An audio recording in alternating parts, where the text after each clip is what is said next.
Welcome to Nightmare Fuel Stories. The broadcast. I never wanted to be a lighthouse keeper.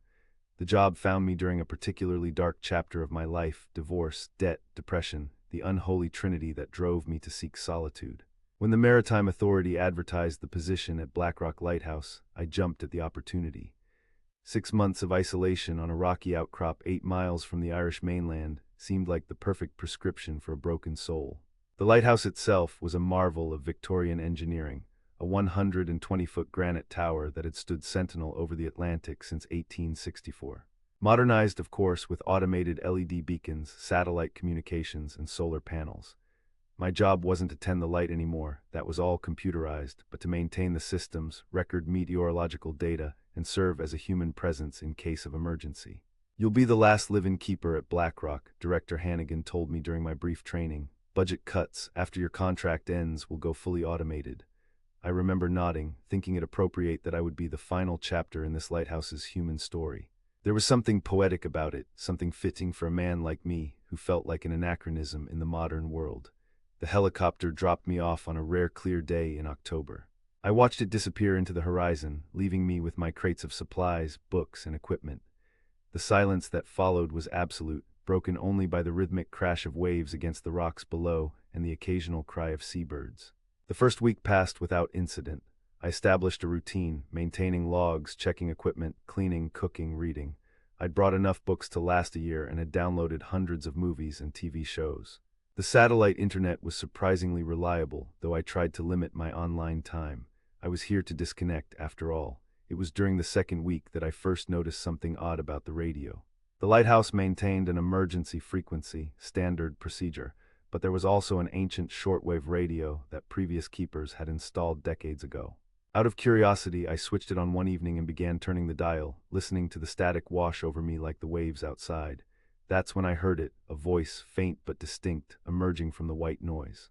"Vessel reporting position 51.4-10.2, do you copy? This is the merchant vessel Lydia Rose requesting assistance. Engine failure and taking on water." "Do you copy?" I grabbed my logbook and noted the coordinates, which placed the vessel about 30 miles southwest of my position. I immediately switched to the emergency channel on the modern radio system. "This is Blackrock Lighthouse responding to distress call. Lydia Rose, do you copy?" No response. I tried again, then contacted the Coast Guard station on the mainland. The officer on duty sounded confused. "We don't have any vessel with that name on our registry, and there's no distress signal from those coordinates." I heard it clearly, I insisted. "On the shortwave." "The shortwave?" The officer paused. "Those aren't used for emergency communications anymore. Must be interference or someone playing a prank. We'll check it out, but don't worry too much." I thanked him and hung up, a strange uneasiness settling over me. I returned to the shortwave, but the voice was gone, replaced by the endless static. That night I dreamed of drowning. I was trapped in a ship's cabin as cold, dark water rose around me. I tried to scream, but my lungs filled with seawater instead. I woke gasping, my sheets drenched in sweat despite the chill in the room. The next day I searched online for any vessel named Lydia Rose. The only reference I could find was to a merchant ship that had sunk in 1973, approximately 30 miles southwest of Blackrock. All hands lost. The coincidence disturbed me, but I rationalized it. I must have read about the shipwreck at some point, and my subconscious regurgitated the name. For several days I avoided the shortwave radio. I focused on my duties, took long walks around the lighthouse grounds when weather permitted, and lost myself in books. But each night the dreams returned, drowning, always drowning in the cold, black Atlantic. On the 6th night after hearing the transmission, I couldn't resist any longer. I sat down at the shortwave and turned it on. Static filled the room, but as I adjusted the dial, voices began to emerge. Weather system moving in from the northwest, visibility dropping to less than a quarter mile. All vessels advised to seek shelter. This sounded like a normal weather advisory, though outdated in its terminology. I continued turning the dial. ... Can see the light, Blackrock bearing 5 degrees to port. "We'll make it before the storm hits." I froze. They could see Blackrock. I glanced outside at the clear night sky. No storm, no ships visible on the horizon. I grabbed my binoculars and scanned the darkness anyway. Nothing but moonlight on water. I returned to the radio, my heart pounding. "Something wrong with the light. It's not where it should be. Captain, the charts say." Static consumed the voice. I adjusted the dial frantically, trying to find it again. "God help us, we're too close to the rocks. Hard to starboard, hard to starboard." The scream that followed made me drop the dial. It wasn't just one voice now, but many shouts, prayers, the sound of tearing metal and rushing water. Then silence, not even static, as if the radio had died, but it hadn't. The power light still glowed green in the darkness of my room.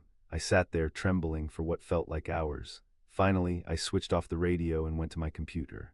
I searched for shipwrecks near Black Rock Lighthouse and found dozens dating back centuries. This rocky outcrop had claimed many vessels before modern navigation made it less treacherous. One account from 1943 described a fishing trawler that had crashed into the rocks during a storm when the lighthouse beam had apparently failed. All 8 crew members drowned. Another from 1897 detailed how the passenger steamer Hibernia had run aground after its captain mistook Blackrock's position in heavy fog. 17 souls lost. I read account after account until dawn broke, each shipwreck more horrific than the last. Many blamed the lighthouse itself. Lights that failed were obscured by fog or appeared to be in the wrong position. In the gray morning light, I convinced myself I had fallen asleep at the radio. The voices were just manifestations of what I'd been reading before bed, a book about naval disasters during World War II. The mind plays tricks when you're alone. I avoided the radio room for 3 days. The dreams intensified. I was no longer just drowning. I was now watching others drown, powerless to help them as they sank into the abyss, their eyes locked on mine, accusatory and pleading. On the 4th day, a storm hit, not unusual for November in the North Atlantic, but the ferocity took me by surprise. Waves crashed against the base of the tower, sending spray higher than I'd seen before. The wind howled around the lighthouse like a living thing, seeking entry at every seam and crack. I checked and double-checked the automated light system. Everything functioned perfectly, the powerful beam cutting through the sheets of rain and sea spray, warning any vessels to keep their distance. As night fell and the storm intensified, I found myself drawn back to the radio room.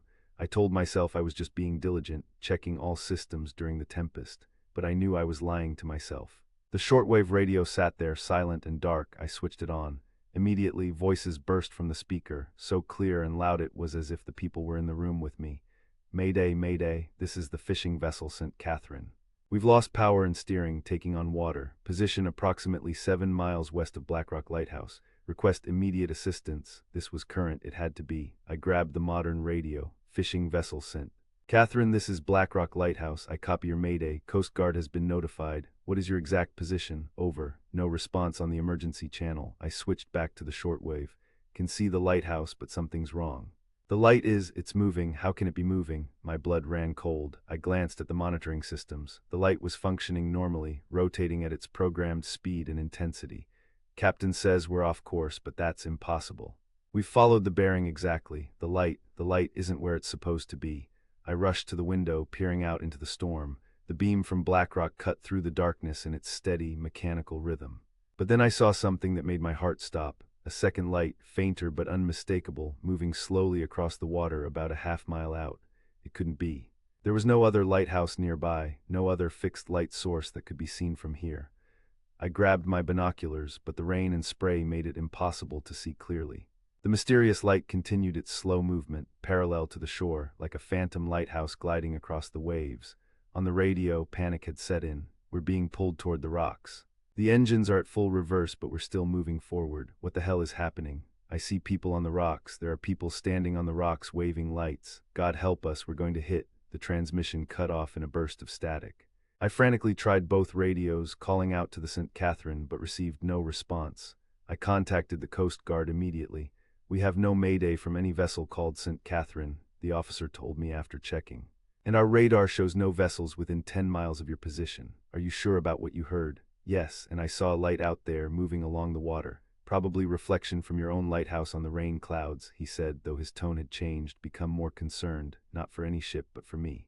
How long have you been out there now, Mr. Brennan? 3 weeks, I said, but I'm not hallucinating if that's what you're implying. No one said you were. Look, the storm's due to pass by morning.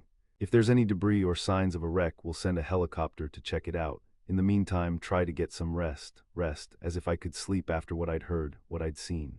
I spent the night moving between the windows, scanning the violent sea for any sign of the St. Catherine or survivors. The mysterious light had vanished, and by dawn, the storm had begun to subside. The Coast Guard helicopter arrived around noon. They circled the lighthouse and surrounding waters for nearly an hour before landing briefly on the helipad. The pilot and a search officer came inside, both looking grim. Nothing, the officer said. No debris, no oil slick, no emergency beacons activated, and no fishing vessel registered under the name St. Catherine in Irish or UK waters. But I heard them, I insisted. I heard them hit the rocks. The two men exchanged glances. Mr. Brennan, the officer said carefully, how are you holding up out here? It can get to people, the isolation. I'm fine, I snapped. I know what I heard. They didn't stay long after that. The pilot mentioned they could arrange for an early replacement if I was finding the posting difficult, but I declined. They left me with a satellite phone, just in case, and departed. That night I searched every maritime database I could access for the St. Catherine, nothing current, but I did find reference to a fishing boat with that name that had disappeared near Blackrock during a November storm in 1987. All hands presumed lost, though no bodies or significant wreckage were ever recovered. I began to compile a list. The Lydia Rose, 1973. The trawler whose name I didn't know, 1943. The Hibernia, 1897. The St. Catherine, 1987. And dozens more over the centuries, all lost within sight of Blackrock Lighthouse. Too many to be coincidence. Too many to blame on equipment failure or human error. Something was wrong with this lighthouse, or something was wrong with me.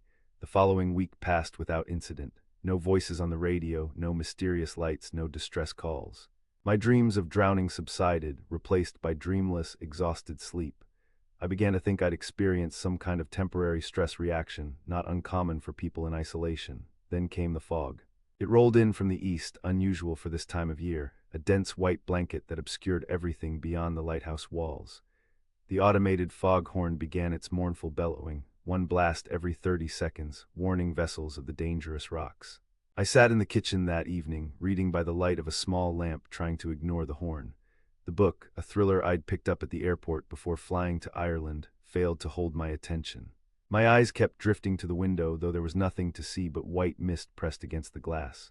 The shortwave radio in the other room switched on by itself. I heard it clearly, the click of the power button, the hiss of static, then the sound of someone turning the dial. But I was alone in the lighthouse. There was no one else who could have turned it on.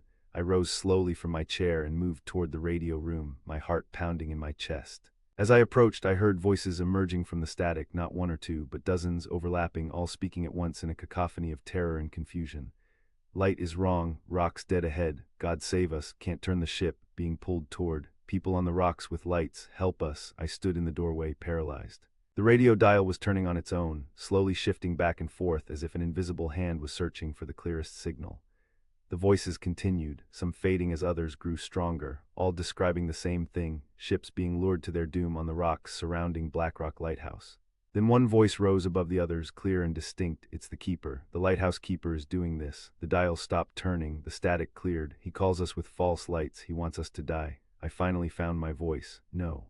I'm trying to save you. The light is working properly. Every keeper says that, the voice replied, soft and sad. Every keeper believes it, but the light moves. It always moves.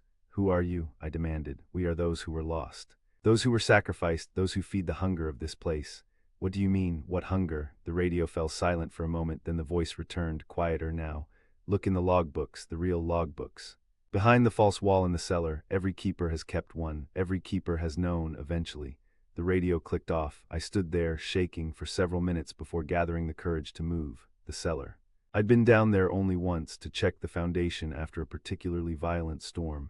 It was a dank, unpleasant space carved into the rock beneath the lighthouse. I took a flashlight and descended the narrow spiral staircase to the bottom of the tower.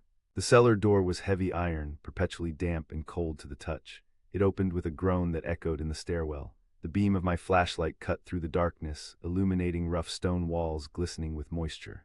Old maintenance equipment, paint cans, and tools lined the walls. Nothing unusual, nothing hidden. I examined every inch of the walls, tapping, listening for hollow spaces. In the far corner, behind a stack of rusted paint cans, I found it, a section of wall that sounded different. I cleared away the cans and saw that the mortar around several stones was newer than the rest. It took me an hour to pry the stones loose. Behind them was a small cavity containing a stack of notebooks, dozens of them, the oldest bound in cracked leather, the newest a modern spiral-bound pad. Each one was a logbook, just as the voice had said, kept by successive lighthouse keepers dating back to the 1860s. I took them up to my quarters and began to read.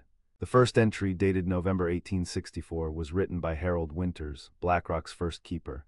I have taken this position with great pride, knowing the importance of the light to seafarers. Yet something troubles me about this place. On clear nights when the moon is full, I sometimes see a second light upon the water, moving slowly as if carried by a boat, but when I look through my glass there is no vessel there. I skipped ahead several months, God forgive me. Last night during the storm I saw it again, the phantom light. A ship followed it onto the rocks. I kept our true light burning bright, but the captain must have been confused by the false one. I watched helpless as the vessel broke apart. The screams of drowning men will haunt me forever. Another entry, 6 months later, I have discovered something terrible. The phantom light appears most often before a shipwreck occurs. It is as if it knows, as if it hungers for disaster. More disturbing still, I have begun to dream of those who drowned. They speak to me in my sleep, accusing me of failing them. The pattern repeated in every logbook. Each keeper documented the same phenomena, the phantom light that lured ships to their doom, the voices of the drowned on the radio, or before radio, in dreams and whispers, the growing certainty that something malevolent dwelled at Blackrock. The most recent logbook, kept by my immediate predecessor, ended with a chilling entry: I can fight it no longer. The hunger of this place is too strong. It has shown me what it wants, what it needs. The false light moves by my will now.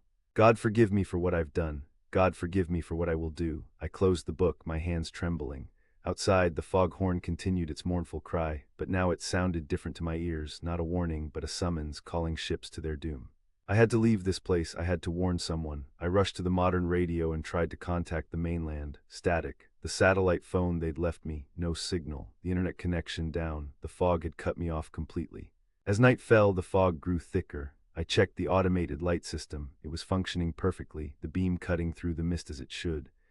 But when I looked out the window on the opposite side of the tower, I saw it again, the phantom light, hovering just above the water, moving slowly along the western approach to the lighthouse.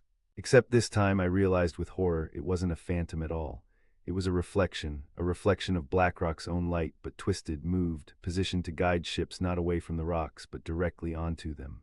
The lighthouse itself was the false light. I ran to the control room and tried to shut down the beacon. The system wouldn't respond. I tried to manually override it, but the controls were locked. The light continued its deadly rotation, sending its misleading reflection across the water. That's when I heard it, the distant sound of a ship's horn, somewhere in the fog. A vessel was approaching. I grabbed a portable lamp and ran out onto the gallery that encircled the top of the tower. The fog swirled around me as I waved the light frantically, trying to warn the unseen ship away. "Turn back," I screamed into the mist. "The light is wrong, turn back." My voice was swallowed by the fog. The ship's horn sounded again, closer now. They were heading straight for the rocks. In desperation, I ran back inside into the shortwave radio. I switched it on and grabbed the microphone. "Attention, approaching vessel. This is Blackrock Lighthouse. Do not follow the light. Repeat, do not follow the light. It will lead you onto the rocks." Static answered me, then a voice emerged, not from a ship, but the same voice I'd heard before, the collective voice of the drowned. "They cannot hear you," it said. "Only we can hear you now. Only we can speak to you." "Why are you doing this?" I demanded. "We do not do this, you do. The keeper always does. The lighthouse demands it. What are you talking about?" "I'm trying to save them, as did we all at first, but the hunger of this place changes you. It has already begun, haven't you felt it? The satisfaction when you heard us crash upon the rocks.